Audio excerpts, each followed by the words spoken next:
no? Og simbal. Ako ang simbal ng kaigsunan, kung ipatingog na, nas pinagumbo, yung simbal na, pati ay lumi, yung maglunga ng galing ng bago, guitar, keyboard, wapo na yan mag-kaigsunan. So, saba kayo ang imong pulong kung maghimo ka niya na mag-kaigsunan kayo kay gugma.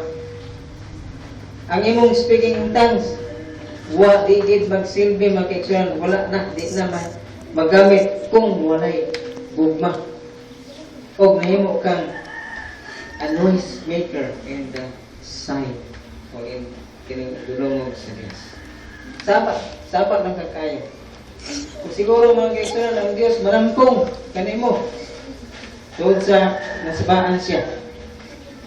Ingon pagdiri mga kaigsunan kung doon na kay gasa sa pagpropesiya o natupa ibong mahibaluan ang misteryo, ang tanan nga kinaadman. Pero kung matupa doon na pagikay pagtuo nga makalihok o makabalhin sa bukid mag-iksan, grabe na, no? Niya, wala kay gugma. Wa gihapon kang mag-iksan. Makita lang ito nga, the greatest is love.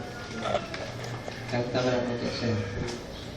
Ang iyong pagpropesiya, mahimo nang mawala. Wala na.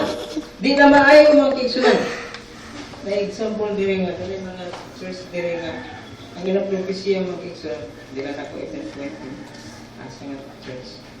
Ang ilang pag-speak in tongues o pag-propesiya, tulong hinoon. Sabi din nila magustuhan. Banana. Kami, nag-order niya mo alam. Maburos na. Mamatay na siya. Inguna na ba ang propesya? Di lang niya propesya mga kaigsunan. Tungkol kay, ang hitabo, kung wala kay gugma, inguna na, yun na. Di ka magkasunod, o mayo, ay mga propesya, mga daot na. Tungkol kay wala kay gugma mga kaigsunan. Ingon ang Diyos, unless you operate in love, your understanding of